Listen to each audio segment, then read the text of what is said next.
Let's get this party started. Coverage tight, spotlight on tomorrow. Who you with? Trust, you'll be delighted that you followed. At Phirst Contention, the invention. We debate sports, of course we should mention. What's that? We cover games, we don't play suspensions. We 100, so if your star's missing, we let you know your squad surely gone fishing. We never fish though, no, not our motto. We sport, on deals, on court, on fields. The victors, the vengeance, the legends, latest invention. Phirst Contention. I said, hola, senors and senoritas. Welcome to another episode of Phirst Contention. I'm your boy, Marvin S. Banks, here with T.Y. Sosina. Salutations, folks. I mean, what more can we say? We just continue to bring this hot fire. Someone else bringing hot fire, Steve over in Shed's Block. What's going on, senor? Yes, what's going on, ladies and gentlemen? Welcome to another show. It is Big Ten country. Congratulations to Ohio State. The Big Ten is relevant. We are striving higher every day, every season. Thank you, Urban Meyer, for making us relevant once again. You know, we got Jim Harbaugh coming in. We got Jerry Kill in Minnesota. Don't forget about us. We're coming too. Yes, we're going to have a good show today. Let's get to it, fellas. All right, back at the desk. I mean, Marvin, exciting, riveting weekend of football, both in the pros and the Joes. But as they say, you don't bury the lead. Ice Bowl Part 2 was a success, but not without its fair share of controversies. We're talking about the catch, I guess, you know, latest variation of it. Did Dez Bryant catch that pass? Well, first and foremost, let me say that, yes, Dez Bryant did catch the ball. I make no bones and no mistake about it. He did catch the football. But by the letter of the law, he did not complete the process of the catch. So by the NFL standards, it is an incomplete pass. Okay. Now, me being your residential Green Bay fan, I'm not biased at all. But when I say that, I was stunned. I was a little bit surprised that they actually overturned it. This is the i.e. Calvin Johnson rule from a couple of years ago. Mm-hmm. So when I saw the ball bobble and hit the ground, I was like, oh, incomplete pass. So by and large, I think that it was a catch, Ty. Now, you referred to the Calvin Johnson catch. You would think I'd have that play burned in my mind, and I did to a certain extent, but I had to go back and watch it again.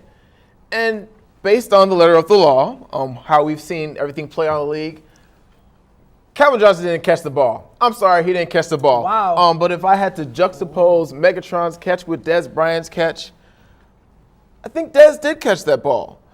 You do not really see that ball roll out and touch the floor. I think it squirts up, he rolls over, it comes up, and he catches it. It was more so of a fumble.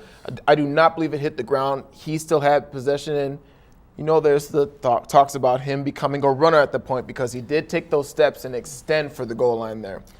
I understand that you say that, but looking to the NFL and looking into this rule, do you think that the NFL should change the rule, the i.e. Calvin Johnson rule, to make sure that it is easier to determine if it is a catch or not? Perhaps that would be an easier route.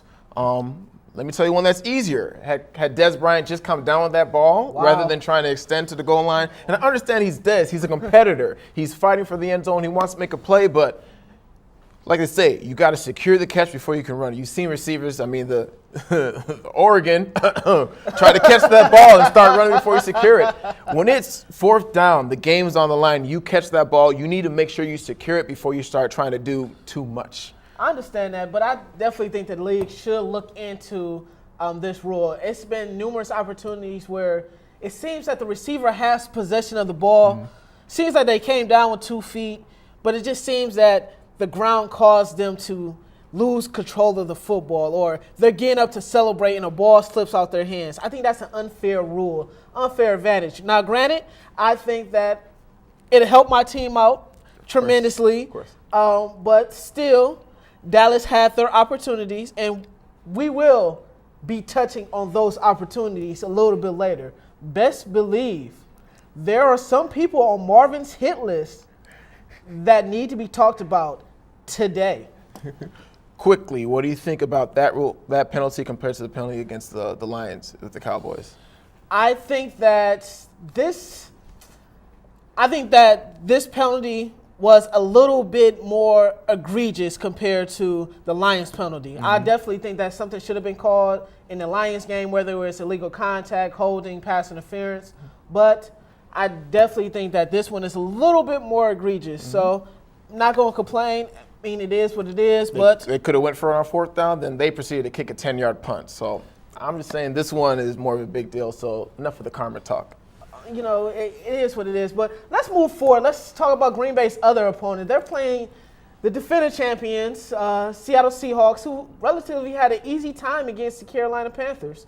But the one person that made plays all over the field, I'm not talking about Cam Newton. I'm talking about the other Cam, Cam Chancellor. Tell me, talk to me about this LOB, Ty. Who's the best LOB member right now? I mean, Sherman gets all the respect, reasonably so. I mean, look at his stats that he's put up since, he's been out there. But let's look at who elevates their game to another level come the postseason. Cam Chancellor, besides Byron Maxwell, my apologies. It's basically those three. And he gets the least amount of pub. But when the playoff comes, he rears his ugly head. He's booming. He's hitting cats with 2 pieces. He's jumping over lines and blocking field goals if he's not looking at it. When the game's really on the line, Cam plays big. They said Cam was one of the leading candidates to be MVP based on how that defense played in the Super Bowl. After I saw him jump over to block a field goal twice, then see him have 3 interceptions in the postseason, I can see why a lot of people will say it's Cam Chancellor. But people just don't throw at Richard Sherman. Cam Newton tried early in the game, and what happened? Sherman picked it off. So I have to say it's Sherman. He has the bravado. He has the LOB essentials. If I was going to say if he was a charting member, he would definitely be the Superman of LOB in a nutshell. So, I mean, let's move on. You say Green Bay's future opponents. I would probably deem them a different name. The Ship. Who you got as Green Bay takes it on up to CenturyLink Field? I know I said earlier in Phirst Contention that the Seattle Seahawks were going to repeat to go to the Super Bowl. I said that I tend to be a man of my word. But after I'm seeing a performance by Aaron Rodgers, I'm predicting that Green Bay is going to go up to CenturyLink Field and come out with an upset victory of 20-17. Now, let's talk about this for a second, because you can sniff that, Ty. I do have a couple of people on my hit list, starting with Miss Jennifer Grant, who continuously texts me about the Dez Bryant catch or non-catch. Now, Ty, let me tell you something. It's over with. It's over and done with.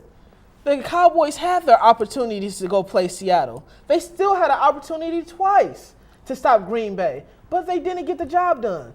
Don't blame Green Bay. Don't blame the officials. It wasn't their fault. It wasn't their issue. It wasn't Green Bay's fault that Dez Bryant only caught 3 balls within the game. It wasn't their fault that DeMarco Murray happened to fumble again, happened to cough it up again. It wasn't Green Bay's fault that Tony Romo hasn't won on the road in a playoff game. Don't blame Aaron Rodgers for only having 1 calf and still throwing for over 300 yards and 3 touchdowns. Don't blame him. I mean, it's not his fault. I mean, it's all the referees' fault. That's what they're saying. Wouldn't let them say that about my team. That's what you're saying. But it is what it is. I predict that Green Bay is going to go up there and win 20-17. My X factor in the game, like I said before, is going to have to be Eddie Lacy. Eddie Lacy and the tight ends, Corliss, and also the rookie Richard Rodgers. Okay. If they can control the clock, if they can manage the time of possession, I think Green Bay has a chance to go up there. And when you're having the MVP, like I said before, your MVP of the 2014 season, Aaron Rodgers on your side, you're going to have an opportunity for a victory.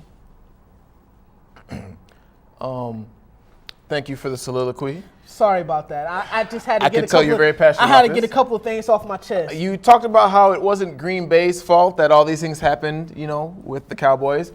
Let's talk about one thing that is Green Bay's fault. It's Green Bay's fault that the NFC Championship game is back in Seattle, as you can recall the week one, both 12-4. And but I'm not going to say it's Green Bay's fault when they get smacked by the Legion of Boom. You just talked about how great Sherman was, and while Rodgers didn't try him the first time, let him try him this time. Try me.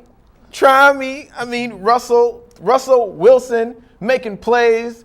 He's like a young Tom Brady. Give that man his just due. Woo, wait a second now. Give that man his just due. Wait a second now. Making it happen with not a lot of talented receivers around him.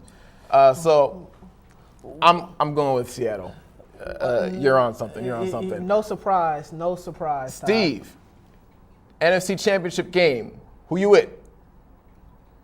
Thank you, Ty, for putting that last note on that particular segment, talking about Russell Wilson. We'll get into that in a little bit from my perspective, but let's talk about Dez Bryant and the catch. I mean, obviously everybody who was watching the game thought that it was a tremendous catch by Dez Bryant, myself included. I wasn't even rooting for the Cowboys, but when I saw that catch on 4th and 2, that was a bold call for the Cowboys. But they pulled that play off, and Dez Bryant went up, caught that ball. There was no doubt in my mind that was a complete catch. It looked like he caught it, took a few steps, and was trying to dive for the end zone. In my perspective, I don't think that's any type of way of an incomplete catch or incomplete play for the simple fact that, yes, he was making a football play. He was diving for the goal line. Maybe he did a little bit too much according to the rules and the bylaws, but the guy was trying to win the game for his people, put a statement on that game by scoring a touchdown. Who's to say they still would have won, because it would have been 4 minutes left. Aaron Rodgers had the ball, to go down and maybe possibly score another game-winning drive. But at the same time, it kind of took away the excitement of the whole game just by one single play. I mean, it was a great game. I didn't think the Cowboys would be even in it, and they were kind of leading most of the game. And then Aaron Rodgers, had a defining drive before that drive that the Cowboys tried to score with Dez Bryant. It kind of took away some of the excitement of the game for me, and I just hate to see something like that happen at the end of a game where everybody doesn't know what the true outcome could really be. Who's to say the Cowboys still would have won, like I said, but taking that away, that was a complete pass in my mind, in my guesstimation. I would love to see how that kind of played out, and if Aaron Rodgers would have had a game-winning drive after that. But to kind of take it away, it was kind of disappointing. But, karma is coming back around, so you never know, man. The Packers, they're going up to play the Seahawks after they just wally-whopped on the Carolina Panthers. These guys are tough at home, as you know, and these guys are a little bit better than the flail Mary, or what you call it, back in the day, because of one person, as we alluded to before, and that is Russell Wilson. I am tired of people disrespecting this man. Yes, I know he went to Wisconsin. He rented them, in my guesstimation, but this guy is a ball player.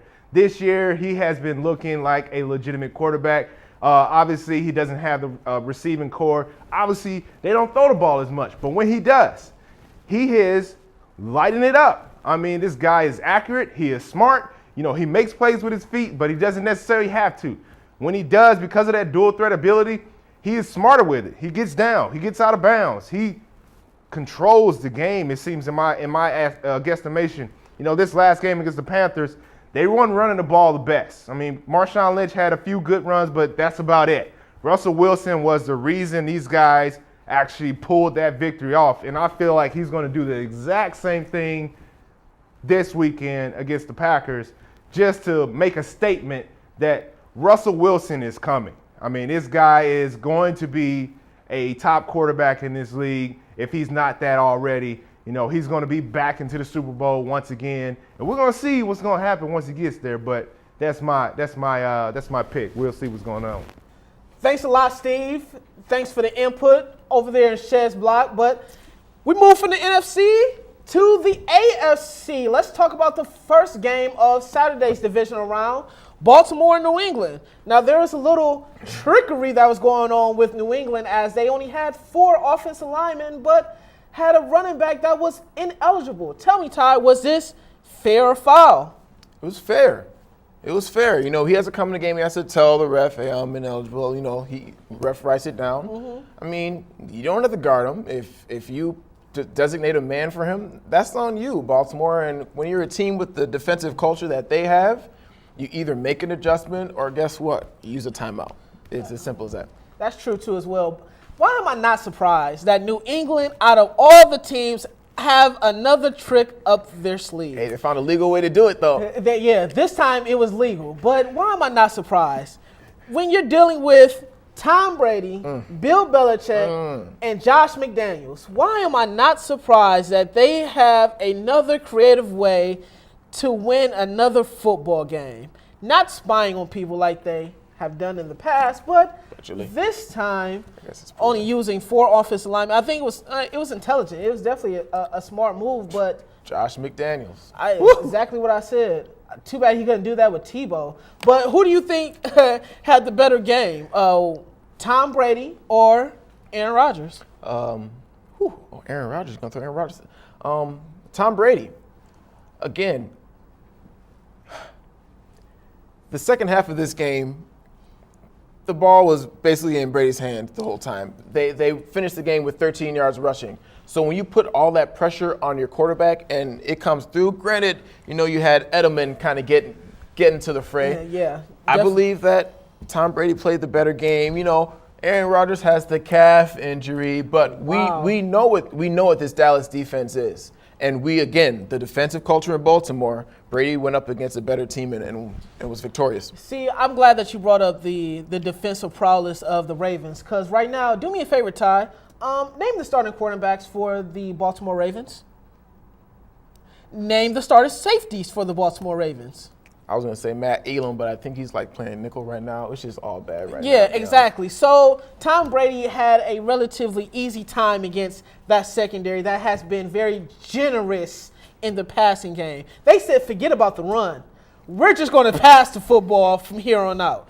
I would have to say Aaron Rodgers just because, I mean, he's on a bad calf, man. He can't even move outside the pocket. The man is a porcelain statue back there in the pocket. And everybody knew it, but he was still able to get the job done, unlike that team down in Dallas. Let's move from one porcelain in the pocket to another one. That would be a segue. Ooh, Manning Payton. He's seen better days. Let's say the artist formerly known as Peyton Manning. Your thoughts on the game, man? I mean, his legacy as a whole. Denver's a lot of things being shaken up now. I'm not going to lie to you, Ty. I kind of was in and out of consciousness as I was watching this game. Likewise. Because I figured Denver has this game in the wrap. Denver has this game. This is easy. It's going to be Manning versus Brady once again. Until I actually saw Andrew Luck and the Colts defense step up. It's definitely a big indictment on Peyton Manning's legacy. For him to go down as arguably one of the better quarterbacks that has ever played in the NFL, to lose in the first round again. In that fashion. I mean, it says a lot. It definitely says a lot. But kudos to the Colts. They definitely opened my eyes to a lot of different things. And I definitely think it's a changing of the guard from Peyton Manning all the way down now to Andrew Luck. I agree. You said it all. Peyton, you know, for everything you've done inside the regular season, and it's been awesome to watch, you know, a really, really great player. But the postseason records, it speaks for itself. I believe it's 13-11 now in the postseason. Atrocious. 9 one-and-dones in the postseason. Again, we talk about Brady and what he did early in his career with no receivers, what Russell Wilson's doing early in his career with no receivers. Manning's had an abundance of riches around him. So, I mean, it's time he gets slammed. Like I said, I'm off the Jay Cutler bandwagon, but he got to an NFC Championship game with Earl Bennett, Johnny Knox, Devin Hester at receiver, and Jamarcus Webb at tackle. And so for you to be 9 and done with a Demarius, Julius Thomas came back looking good, Sanders, Marvin, Reggie Wayne, Edge, moving on to all these players. Dallas Clark. Dallas Clark. It's tight. But he was playing with they say he did have a torn quad muscle too as well. So I can see why some of his passes didn't have the same zip and same velocity on them. But still, you're supposed to find a way to win that football game. You have to do whatever you have to do to win that football game. But it's just not an indictment on him. Where was Von Miller? Where was DeMarcus Ware? Where was Aqib Talib? Where was the rest of these free agent signings that Denver had that didn't show up? That win now mode kind of went out the window. Pretty much. And now that John Fox is now out the window, now what do the Broncos do? Do they start over, or do they just hire Adam Gase, the offensive coordinator, to continue the ship? I mean, you pray to goodness that Manning wakes up in April and is just feeling good and is able to come back, because if he leaves, that division is now up for grabs. Exactly so. So it's going to be an interesting transition. But let's move on to the AFC Championship game. Indy going up to Foxborough. Who wins and why? Out of everyone on the desk here on the set, Steve was the only one who had the cojones to pick Luck. Yeah, he did. Yeah. Man, if Luck can get it done against Brady, this would be the ultimate, I'm here, I'm coming out, party. This is the year of Andrew Luck. Make me the face of the league with all this hair on my neck. Neck beard. But I cannot pick against Brady, man. He's been so close these last 2 Super Bowls. I think he's really it's in his sights. He's like a shark in blood water. With Manning out now, it's not that direct because I see Seattle coming out. But hey, he can get to the Super Bowl again, build his legacy. It's hard for me to pick against Brady, but there's an interesting matchup here with the Colts and the Patriots, because the Patriots don't have the same weapons the Broncos have. They don't have Demaryius Thomas. They do have Gronk, but they don't have that long field threat like that. So I definitely think that the Colts can stay in it. But if memory serves me right, there was something about, it's kind of black, white. No, it was gray. Jonas Gray. My name is Jonas. Had a career day against the Colts, so I can't get that out my head. So I'm going to have to go with the Week 11 matchup again, the Packers versus the Patriots down in Arizona. That's who I'm going to go with. But let's kick it over to Shed's block. Shed, who you got in the AFC coming out?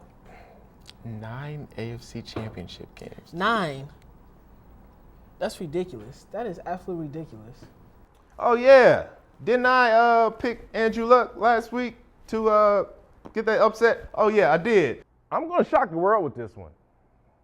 I'm going to go with Andrew Luck. And the reason being is I see Peyton Manning declining right now, man. I don't know. It just doesn't look like it's the same team. They've been very inconsistent. I don't see them as a Super Bowl team. And I just believe in Andrew Luck, man. So let me get 2 claps and a Ric Flair. Woo! Yeah, there we go. So let's go into the AFC, man. We got the Patriots and the Colts. I mean, Tom Brady, what can you say about this man? He's always in it. Always in the AFC Championship. Always this close, from winning a Super Bowl or being in a Super Bowl. He's always in it. And for him to come back from 2 14-point deficits against the Baltimore Ravens, man, it's going to be really hard to count against this guy, especially being at home with Andrew Luck coming. But, I mean, like I said last week, it's going to be hard for me to pick against Andrew Luck. The guy is just showing up. They don't really have that much of a running game, but Herron's been kind of showing up a little bit. And Andrew Luck has just been throwing the ball all over the field. Man, these guys are just playing with passion. The defense is actually playing a little bit better than you would expect. And they got a little swagger to them. You don't really have too many weapons to worry about compared to the Broncos with the Patriots, but you got Tom Brady back there who can light you up. So it's going to be another passing battle. I don't see that much running going on in this game. It's going to be a quarterback duel. We're going to really find out what Andrew Luck is made of from this game. But I don't know, man. I want to pick Luck. I really, really do. But after the way, Tom Brady came back against the Ravens last week, I just can't. I really can't do it. I mean, not at home. Tom Brady's going to be in the Super Bowl this year, and it's going to be against Russell Wilson. Sorry, Marv. That's the way it's going to be, buddy. Appreciate it, Steve. I mean, let's move from, again, the pros to the first college football playoff championship game. Shout out to the Big Ten. I mean, I am in the scarlet and gray here. Shout out to Kim Conley, former, Buckeye alumni. Your thoughts on the game? I mean, Oregon showed up, didn't necessarily show out. Am I surprised? No. Unfortunately, I picked those scoundrels from Columbus to win the game. So congratulations to everyone in 614 and the Columbus area code. Congratulations to you, DJ. You bums won the first ever college football playoffs. Congratulations. Caught fire. At the right time. But, I mean, Oregon.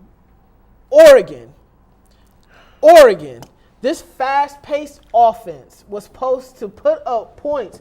I saw Joey Harrington on ESPN saying that the Big Ten was slow, that the Big Ten didn't have any speed, but Big Ten represented. Exactly. They definitely did represent, and just not only Ohio State. Kudos to Michigan State coming back against Baylor, Wisconsin coming back against Auburn. Now you have Jim Harbaugh coming into Michigan. I think the Big Ten is definitely on the rise. I think the Big Ten is definitely coming up back to the 90s to 2000 Big Ten, where they were reigning supreme and reigning dominant. Like I said, kudos to those scoundrels over there in Columbus for winning the college football championship. You know how much I have love for Ohio State, but congratulations to them. I am not a Big Ten hater, I did think that the Ducks were going to win. I'm a fan. Who can hate? Phil Knight, shouts out. The jerseys, man. The jerseys, man. I mean, next time just don't come out in them Raider colors. Perhaps a little bit of green would have helped, Oregon. A little bit of green. But you talk about the Big Ten, I think it's more about Urban Meyer and how great of a coach is. I think Ohio State is just on a completely different level from the rest of the Big Ten while they are on the rise. Don't forget, what he's done in his past, at Bowling Green, at Utah with Alex Smith, his work with quarterbacks, Florida, Chris Leak to Tim Tebow. No wonder why this man's is 3 deep at quarterback and he's still winning. He's got 4 other players on his roster that we know he can play. He's just a great coach. And when it comes down to when you pick all these different options and X factors for a team, what does it boil down to? Coaching. They were well coached. A little bit of Bush League at the end. Maybe they wanted to have their stamp at the end of the first game, but just good coaching. Urban Meyer, man, I salute you. Tell me, 12 gauge. What can you say? Did you see 12 gauge run over a defensive lineman, Ty? I saw 12 gauge run over a bunch of people at the party I was at. Brother Brandon Taylor said, "What do you expect when you have a linebacker that can throw a ball?" Well, that too as well. Quick question. Do you think he should turn pro, or do you think he should come back? 12 gauge? Yes. Man, strike while the iron is hot. Wow. Strike while the iron is hot. He went to the Big Ten shit and blah. And so, do what you got to do. The lowest his NFL stock has been is when he pulled when Oregon dialed up that Jameis play, which, no words. Yeah, exactly. But let's move on to the best part of the show, our fan interaction part of the show we like to call We Sports. And our first question comes from Brother Mensa. Keith with a PH asks, Nick Saban, Urban Meyer, who would you want to lead your team right now? Ty? Again, 2 great coaches. The only 2 to win, a national championship at 2 different schools. But I already touched on it. I'm taking Urban Meyer. I think he'll turn a program around quick, and he's great with quarterbacks, which is the most important position. Tricky Nicky. I'm going to have to go with Nick Saban. It's just something about Nick that he continues to do it year after year after year. Even though Alabama didn't win it this year, he always has his team in contention year after year. Offenses are running thing, and it's getting harder for Nick Saban's defense to keep up. True too as well. Next question comes from a regular. Uncle Theo, what's up, bro? Asks, has the Big Ten found its mojo with a strong showing in key games, during the bowl season? We just touched on this a few minutes ago, and I definitely think that they have. Like I said, with Michigan State, with their comeback win, Wisconsin, Ohio State, Minnesota, Minnesota was close. Mm-hmm. Even though Minnesota lost, they still had an 8-4 season, which is pretty good. And now that you have Jim Harbaugh coming into the fray at Michigan, I definitely think that the Big Ten is on the rise. Agreed. They were on a mission this bowl season, and I think their message got across. Again, Ohio State, though, is on a complete different level. That's that cream sitting up top. Yeah, they definitely have a lot of freshmen and sophomores coming back, so they could definitely make another repeat run, unfortunately. And our last question comes from Steve Davis Sr., the originator, and he asked, Jameis Winston or Marcus Mariota, which one would you choose? Again, Duck fan, we've seen the Oregon quarterbacks go to pros. It looks like it's more so about the system, although Mariota is very fast. Jameis, while I'm not a fan of what he does off the field, I like what I see on the field. So we're talking about, the pros and being a rookie and a lot of adversity. I'm going to go with the man who faced more adversity in college and overcame them in more close situations. It's very easy for me. One plays in a pro-style offense, the other one plays in a spread. I think Jameis could make every NFL throw. And read as well. And sometimes. I don't know. Yeah, sometimes he's squinting all the time. But he has to get out of Florida. If I'm Tampa Bay, you can't stay in the state of Florida for me. I'm going to have to take Mariota if I have the number 1 overall pick if I'm Tampa Bay. But if I'm Tennessee sitting there, I'm definitely licking my chops. I'm definitely waving my hands and say, come on, Jameis, you can come to Tennessee and play for us. Nevertheless, Super Mariota, who loves you, buddy? That's all we got for this show, but please don't forget, like the video, like us on Facebook, follow us on Twitter, and while you're at it, go ahead and subscribe to the YouTube channel. Send us your questions, #wesports, and we'll answer them right here on the show. Exactly. For Marvin Banks and Ty Sosina, signing off. Trey's up. Ride with Phirst Contention, that's full throttle in. We sport on deals, on court, on fields. The victors, the vengeance, the legends, latest invention. Phirst Contention. We sport on deals, on court, on fields. The victors, the vengeance, the legends, latest invention. Game face grit, like born for playoffs. Say it all in small time like payoffs.